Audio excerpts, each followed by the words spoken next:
Hey, welcome to Echoes of Impact with Noura. This is your host, Noura Almasri. Welcome to the show. I'm excited as every time I'm here with you guys because I love talking to you. I love sharing some experience from my experience and from the guest experience because sharing those experiences will help one of you at least. A lot of you, but it might help you in a way, helping someone else in another way.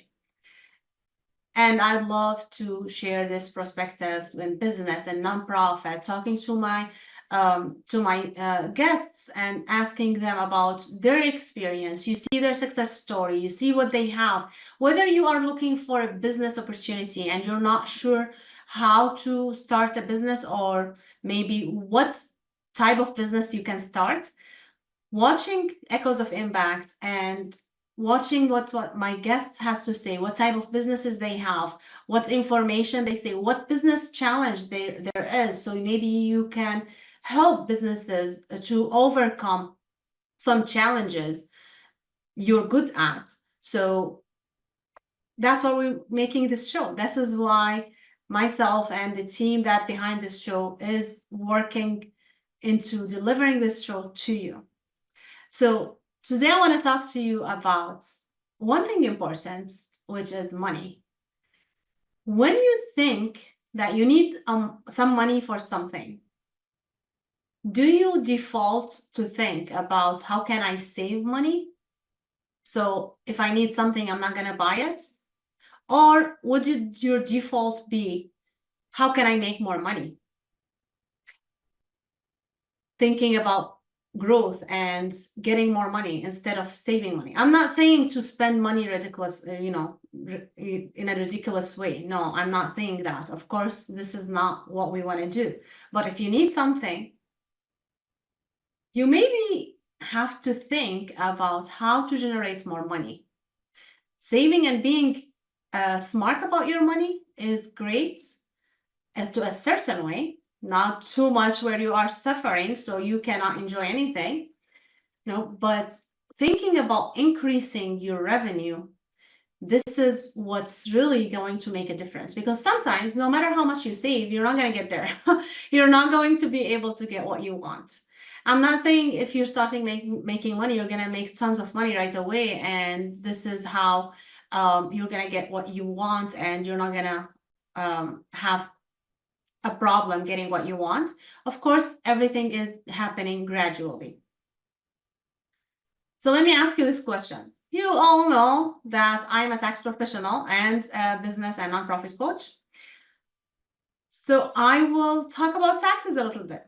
Let me ask you this question. In your business, are you saving money you don't want to invest right now because simply you think you cannot afford it now? But actually you are saving this money to pay to the IRS instead. I've seen this a lot of people, like, they want to invest in their business. They want to have bookkeeping services, CFO services, marketing service, branding consulting services, all other services, or maybe buying a machine for their business. That is very important. But they think they cannot afford it, only to end up paying the same amount and maybe more when their tax bill comes after year end, and there's no going back. Taxes is not going to be an investment into your business. It's a necessary expense, but you can reduce your liability of taxes as much as possible. How do you do that? You want to do tax planning. I do talk about tax planning a lot because I'm very passionate about this. I want you to grow in a healthy way. I want you to keep most of your money with you as much as possible legally, so you can have control over your money. There are some taxes you cannot avoid, but some taxes you can definitely avoid. If you do not know that tax law is really written for a benefit to business owner, because government wants to encourage you to start a business, because when you start a business, you offer job opportunities, you offer more like exchange for the money in the country. So they wrote the tax code for your benefit, but you are not taking advantage of that because you're not planning, you're not doing bookkeeping, you're not doing anything, you're not doing tax planning, you don't know how much you might owe, so you just like get unorganized and do the business that you want to do without thinking how can that business help you or maybe not help you, because you're not looking at the money. You're just doing the business because this is what you are good at. If you are a designer, if you are a marketing specialist, you're not going to want to work on with money, right? Like bookkeeping, organizing things. And even if you do it, if you're not specialized with it, it's not going to be correct. So you're doing yourself a disservice. So you want to make sure you have a plan. You work with an accountant right now, tax accountant, so you can see how much you might owe in money. Let me tell you a news. I offer right now in my firm, I'm offering a free estimate to see how much I can save you in money if we do a tax plan for you. You can save tens of thousands of dollars. You can save hundreds of thousands of dollars with just tax plan. There's a lot of things you can implement that a lot of people don't know how to implement. Sometimes you would know the trick, you know, maybe I need to hire my kids, maybe I need to do another strategy, but you don't know how to implement this strategies the correct way. And you don't know if this strategy will be good for you or not because you did not do the tax planning, you did not look at the holistic picture of your business and your personal life, because your personal life affected by your business. Most entity are, unless they are a C Corp, are pass-through entity. So whatever happens in the business affects your personal. So someone who does your tax planning have to look into the holistic picture of your life, your business and your personal, your spouse life, everything, in order to save you money. And you can save money. This is not just for rich people. This is for you and me, for everyone who wants to keep their money the right way without breaking any law, without committing a federal crime, in a right way that the tax law was written for you to utilize it. But very rare where I see people utilize the tax law. So if you're looking to save in taxes and not pay a huge tax bill next year, do it now. Have a tax planning now. And let me explain tax planning a little bit, because a lot of people, when I say tax planning, they think that means I plan for my taxes. So I'm gathering my information. I am making sure I have my receipts. That is not tax planning. Tax planning technically is optimizing your tax situation. So I look at your prior year taxes and ask you questions about what's your goal and what did you have different this year, the current year that we are tax planning for. And based on that, I do analysis and show you what exactly you need to do, what exactly can happen in order to save you an amount of money. And that can be hundreds of thousands of dollars with just one or two tax plans sometimes. Some tax planning can be implemented right away. Some tax planning, they need planning to be implemented. But even if you cannot implement all the strategies right now, this year, you're going to be able to implement it for the following years. Once you do the tax plan, the main thing, unless you have a great thing happen or you want to utilize another strategy, you're not going to have to invest the same amounts again, unless there's a big change happen that's going to require that. So it's a lot of work for us tax accountants to do the tax plan, but it's totally worth it. It's an investment. It's not something free. I do offer a free assessment, just to give you an idea how much you can save, how much your return on investment can be. But it's up to you to have the tax plan or not. Of course, when you do the assessment, I'm not going to tell you the strategies that are going to work for you, but I can tell you how much we can save if you can save. If you implement those strategies, I will tell you about, and I can help you implement some of them, and my partner and the financial advisor can help you do the rest of them.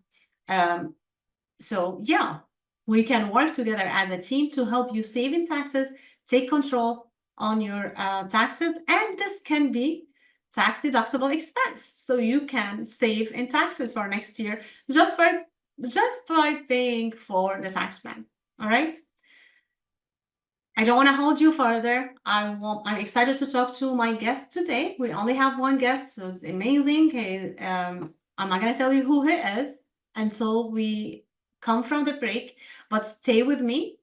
I want you to take advantage of this couple of months.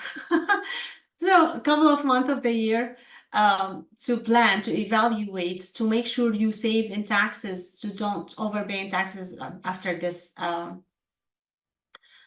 year end, because sometimes some strategies won't be effective for this year if you don't do it before year end. You have to do it now. All right. So this is your host, Noura Almasri, and this is Echoes of Impact with Noura. We'll be right back.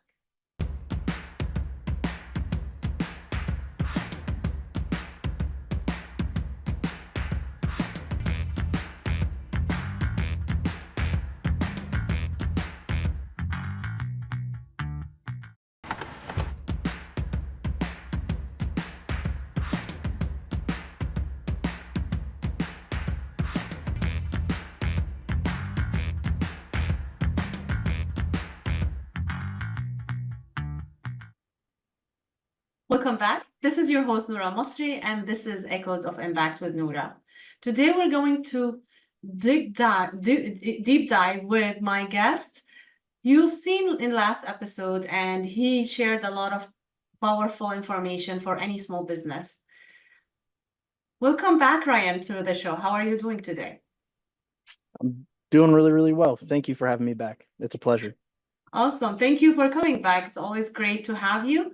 Can you remind the people who did not maybe watch the last episode, like who are watching you for the first time, who are you? What do you do? And then we can get into the topic. No problem. My name is Ryan Herpin. I am the co-founder and managing partner of Impact Strategies Consulting, a business consulting firm that likes to do things a little bit different, but we pride ourselves in our ability to get the results when it seems impossible. Awesome.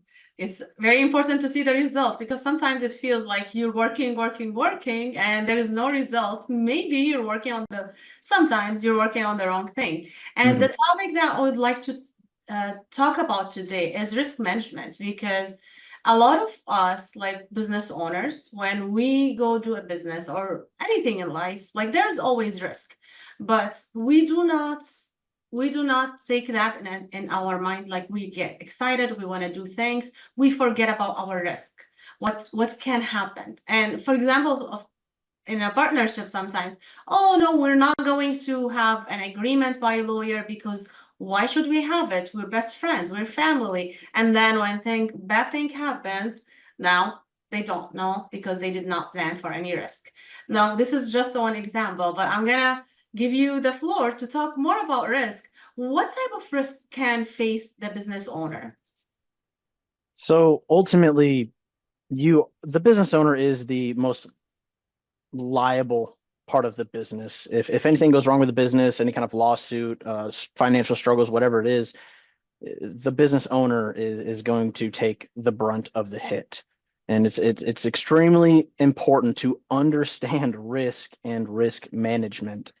If you're not paying attention to that, your success can be brought to a halt without even realizing there was a problem in the mix. So can you give us some example about some risk that you've seen with your client maybe, and what you teach your clients on, really, like you need to be prepared for this? Yeah, so a few critical things to really be on the lookout for is we all want to grow our business. We all want to be successful. We all want to make as much money as possible or achieve our goals, right? Well, you've really got to pay attention for, are you able to scale correctly with the resources that you have? Most small businesses have limited resources. If you're trying to grow past the resources available to you, you're going to run into not only the problems of resources, but the problems that come with stress and chaos trying to compensate for the lack of resources. Yeah, absolutely. So what's kind of risk you most seen? Like, is it with financials mostly, or is it somewhere else, like from your experience? So ultimately, all risk is going to boil down to having an impact on financials, whether it be product quality, service quality, customer relations. All of it does have an impact on financials. But ultimately, the most common risk I see is the inconsistency to provide quality service. Mm. If we get wrapped up in the chaos that is trying to grow and market our businesses, sometimes we can overlook our ability to continuously provide high quality. Yeah, absolutely. I see a lot of business owners face this, especially like when you grow so fast. It's really tough. Like there's the tough period, like until, yeah, I need more staff. Maybe I need something else. So how do you think business can avoid this and can be prepared for these risks? So I would say the best practices really include conducting regular risk assessments, prioritizing risk by impact, and implementing proactive measures such as insurance and diversifying revenue streams. Involving team members in all these assessments is really going to make sure you're covering everything from all angles. Trying to identify all the possible risk by yourself is really difficult. Yeah, especially your hand is not in every aspect when your business is growing. And so what type insurance is maybe overlooked with a lot of people. So what type of insurance like they need to be aware of, like to look and maybe see what's available on the market? So a good example, an easy one, is like for what I do as a consultant. It's really important to have professional liability, right? So to cover errors and omissions. If my team makes a mistake or gives advice that doesn't pan out to be the best option, you want to make sure you have something in place that's going to protect you for potential legal ramification and cost. So that's just an easy example. Mm-hmm. Yeah, absolutely. One more, do you have any story that with your clients maybe or some business that you worked with, they did take this calculated risk, or maybe they did not, and what's the consequences? So, or maybe they were saved by taking that measures. So, one that I like to use as an example, as often as possible to really express the importance of risk management is a client of mine in the past. They were very, very ambitious and very focused on rapid growth. In that process, while I was working with them to achieve that growth, their responsibility was to assess risk at the same time. But in that process, their sales outgrew their capacity to produce and to provide their service.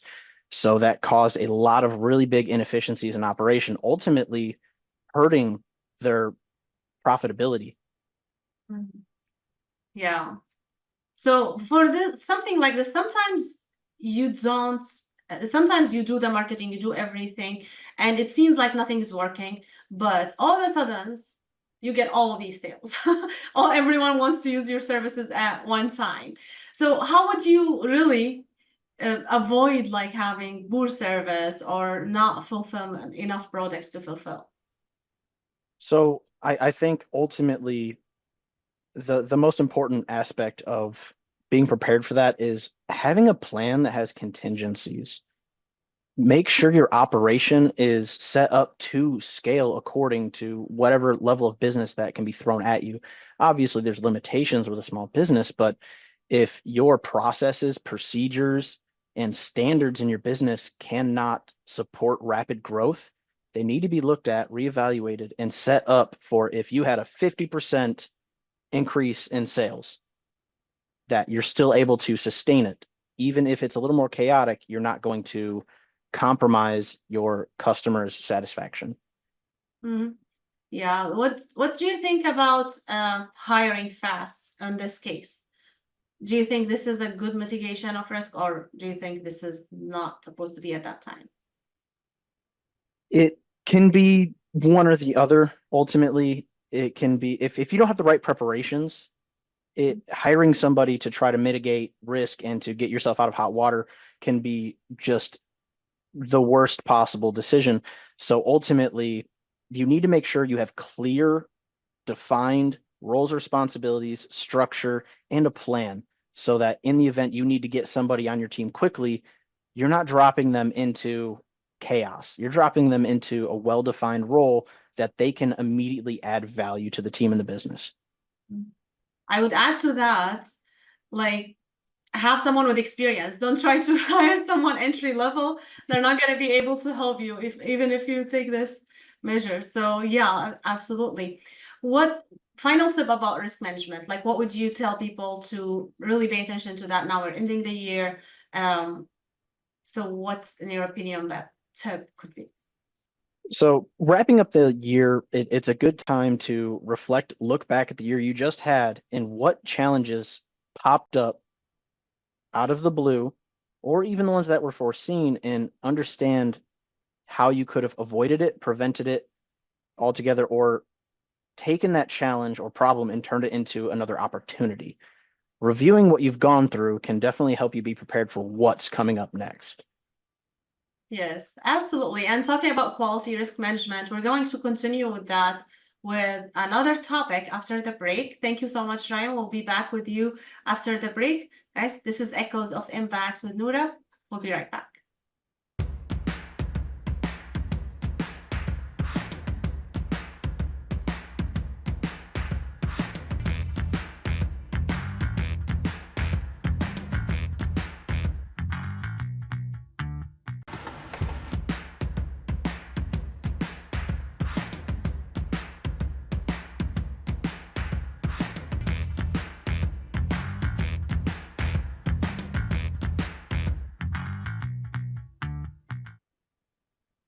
Welcome back. This is your host, Noura Almasri, and this is Echoes of Impact with Noura.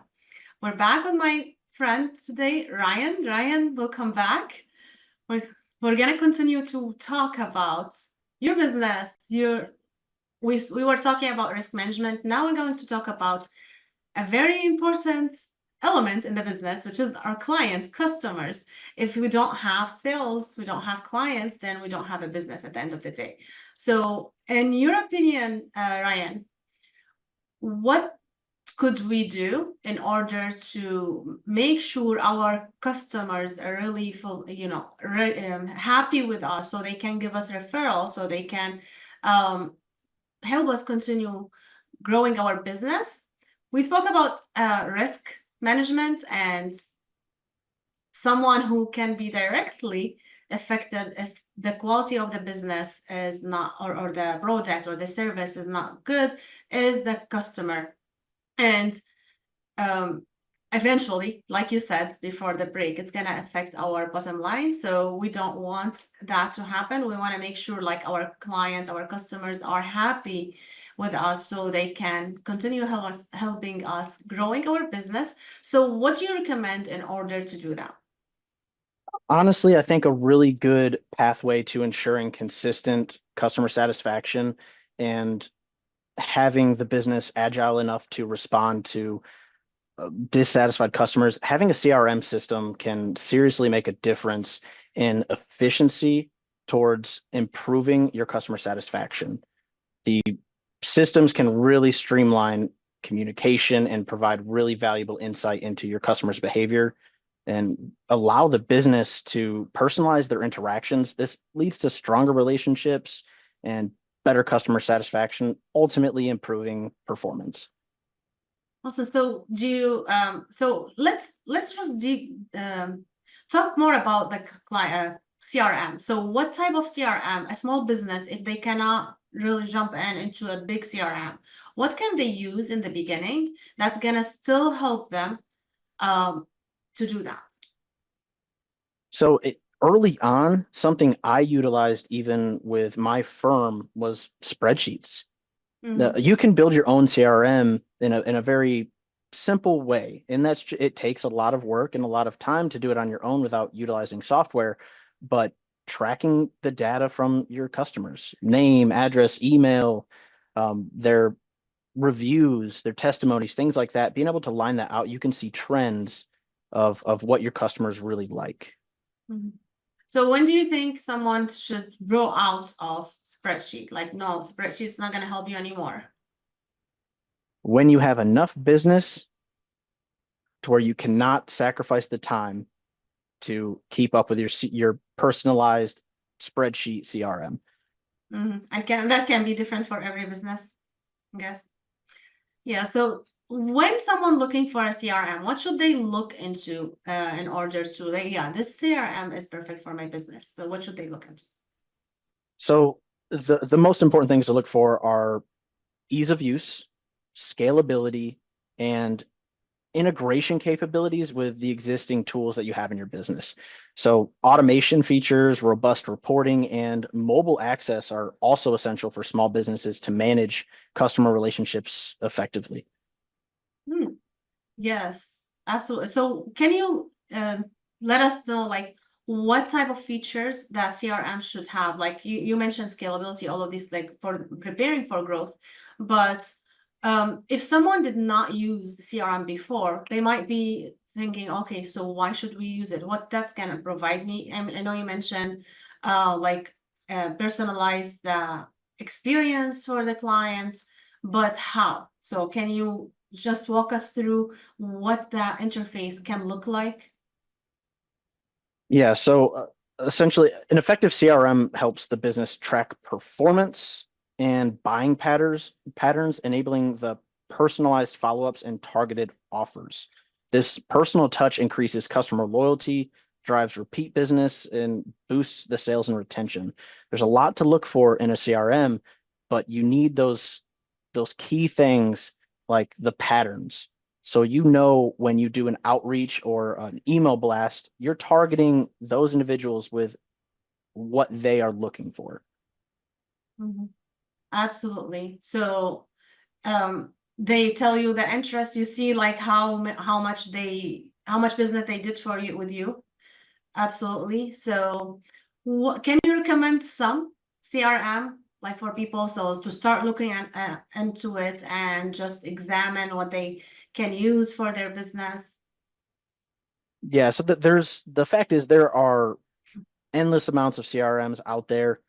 Really, what you want to look for is affordable and easy to access. So to list off a few would be rather difficult because CRMs are always changing and they're always coming up with new ways to provide value to the end user. So a good thing I like to do, and it's simple for everyone to do, Google the top CRMs at that given time, and more than likely they're going to meet all the criteria that you need and offer scalability options. Awesome. So do you see there's a better CRM for service business or for product business or all of CRM are CRM they can use any? So there's a lot of CRMs that are tailor fit to different industries. A good example, printing, right? Say a graphics manufacturer, printing company, something like Docket Manager, or there's a lot of options out there that are tailored fit to provide more than just customer information. It can almost act as an ERP system in a lot of ways. A lot of the time with a CRM, you're getting a lot more. So a good example is like QuickBooks. There's a lot of opportunities and options within that, but it's not really strong for as a CRM. Whereas there's a lot out there that provide pretty much all the same things, just more tailored fit to your product or service. Absolutely. What's like, can you tell us some stories about like using CRM versus not using CRM? Any of your experience? So it's something that I see frequently with smaller businesses. They have a general feeling of what their customers think, how they feel, and they've got a good feeling of just how much their product or service is being ordered on repeat. But a philosophy of mine is don't give me your feelings of how the business is doing. Give me the facts. And a CRM can give you those facts. It tracks the raw data. So helping small business owners transition into utilizing a CRM correctly, they now have the facts. They're able to make decisions faster pace with more accuracy. Absolutely. Absolutely. This is amazing. And Yeah, I mean, I can tell like from a lot of clients I work with and even from my own business, like I think we're selling good amount of a certain service or project. But when we look to the data into the data, it's like, absolutely opposite. And because we are so emotional, sometimes we have some emotional strains with one project or one service that's our favorite. We think this is making a lot of impact in our bottom line, but the reality is not. And we cannot know this information if we don't really look into the data. And CRM is perfect example. And for those of you guys, if you don't know what CRM is, as customer relation management is just a software a tool you utilize to keep track of each and every client you have.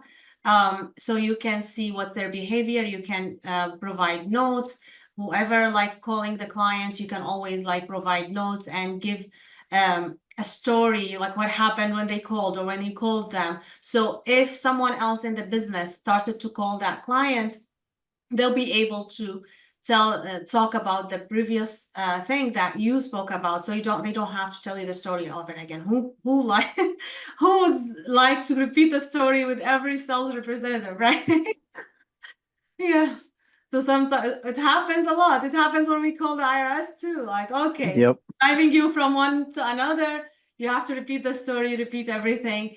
But yeah, CRM is great. CRM is a tool that's going to help you sustain your business, help you with customer retention as well, like you said, like loyalty. So you can remind them with this emails like, hey, you are still existing. So when they need you, they don't think of someone else because they're receiving someone else's email, not yours, right? Thank you so much, Ryan. Thank you. We're gonna get back with you again after the break. Guys, this is Echoes of Impact with Noura, and this is your host, Noura Almasri. We'll be right back.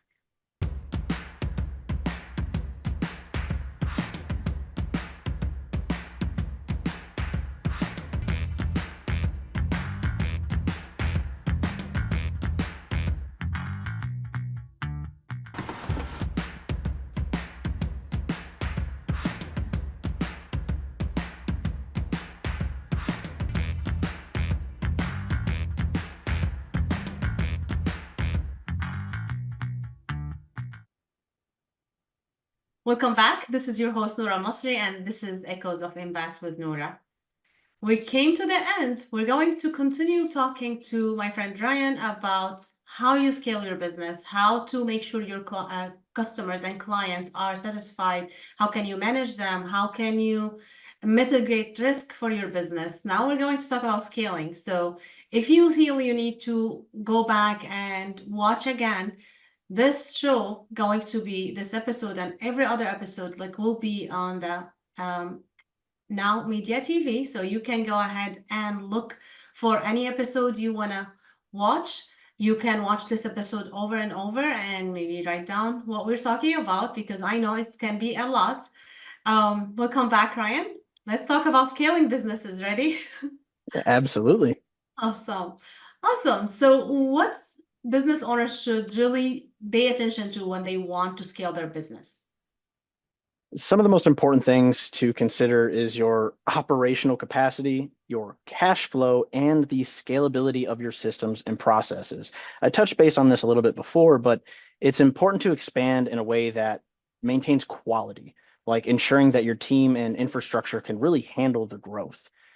Scaling is really only possible when you're prepared. Otherwise, it's failing with style. Yeah, I like it. Failing with style. Yeah.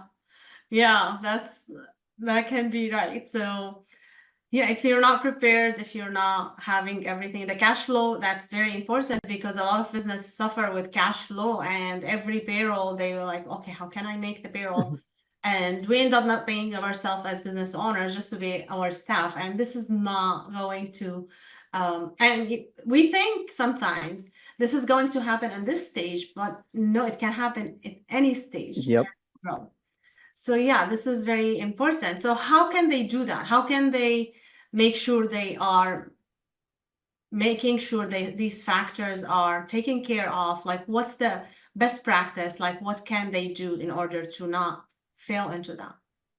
So ultimately, I boil it down to maintaining the quality requires investing in training and ensuring systems are in place to monitor performance. If you cannot measure it, you cannot improve it. It's a real simple thing to say. It's a lot harder to do sometimes in the situation, but scaling shouldn't compromise your customer's experience. So keeping feedback loops open and acting on customers' input is very, very vital. How can the business owner actively seek that feedback from the clients to make sure they are really scaling without hurting their business? So I like to try to open up an opportunity for clients of mine to give me reviews, complete open. There's no nothing that's going to prevent them from being honest. I like honest feedback. So at the end of your service or when someone buys your product, always try to push an opportunity for them to give you a review that is as honest as possible. Negative feedback is still a good thing because now you're having people identify areas you need to improve. Yeah, someone looking from outside, because like when we are inside, we can't really see the same thing. Yeah, thank you so much. So what are the rules like and strategies like you think we can grow with, like maybe we cannot grow here like with our business with adding more services or with adding more customers. Partnership is something like also we can use. So how can someone use partnership so they can grow and scale their business? Strategic partnerships are sometimes the one thing that can take a business from small to large very, very quickly. Strategic partnerships allow businesses to access new markets, share resources, and benefit from the expertise of others. These collaborations provide the support needed to scale effectively and minimize the risks associated with that rapid growth.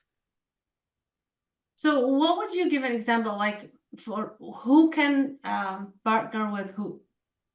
Because sometimes people are afraid from competition, like, oh, now client's gonna go to this partner instead of coming to me. So what do you think would be effective and how to make sure like you're not hurting your business, but you are collaborating with someone else? So, a good way to look at it is what businesses can complement your business? What businesses provide a service or product that can work well with yours or would make sense for someone to buy both products or services? So, a good example, really easy one is uh, wedding planning, right? If you've ever had a wedding, you know there's a lot of moving parts and a lot of things you need. So, a photographer partnering with a DJ is a really good partnership because they have the same target clients, but they offer different value. They offer different uh, resources and things. And collaborating like that can really open up opportunities, especially when you provide partner packages that create more value or interpreted value for your clients and customers. How do we create the barter packages? So there's a few different ways to look at it. There's legitimate partnerships where it is legal, it is documented, there's stake in the business. And then there's more of the I want to work with you because our businesses can excel each other. So I'm going to promote you, you're going to promote me. We're going to collaborate and find creative ways to provide more value to our customers together. Mhm, absolutely.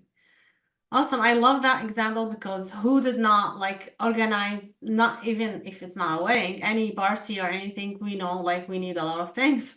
And actually it's gonna save the clients a lot of pain and time to find everything in one place. There's always value in that and can be applied for any business. So yeah. So what's the last tip about growing and scaling your business? Do you want to give to the audience today? So I would say the most important part of scaling a business is a clear vision and plan. If you are not planning for growth, growth does not just find you. You have to be prepared for it. Make a clear plan that is how to get to that growth, what you're going to do during that growth, and what the ending point looks like. It's like taking a vacation. You got to decide the destination, what you're going to do there, and map out how you're going to get there. Absolutely. I can't agree more. So tell the client, the audience, tell the audience today, like, how can they work with you? How can they find you?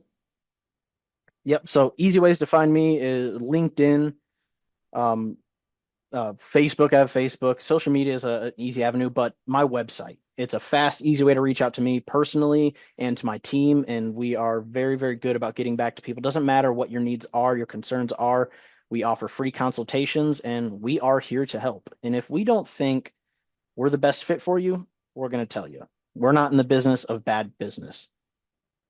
Awesome. So do you help more of service clients or product client?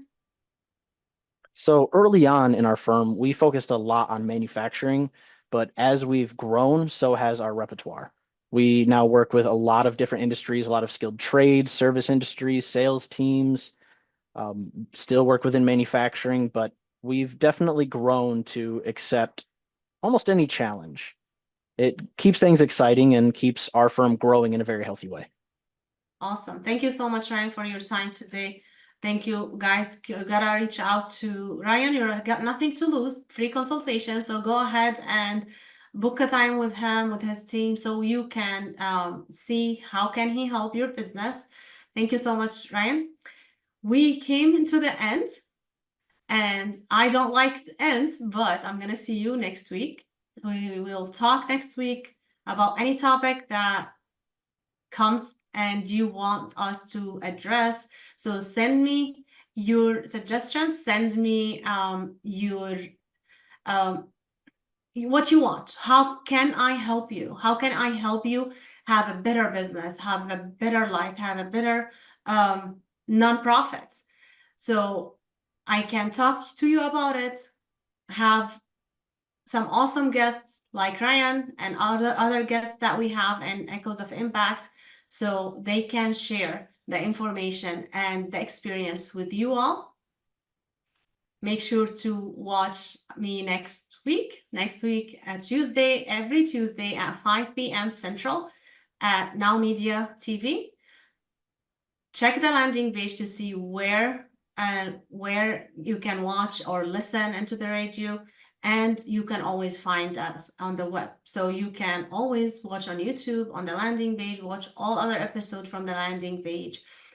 And until next time, before I forgot to tell you about the email. You can email me directly at hello@echoesofimpact.net. hello@echoesofimpact.net. I love hearing from you. Let me know what you need to see, what you need to learn. And until next time, keep making an impact. This has been a Now Media Networks feature presentation. All rights reserved.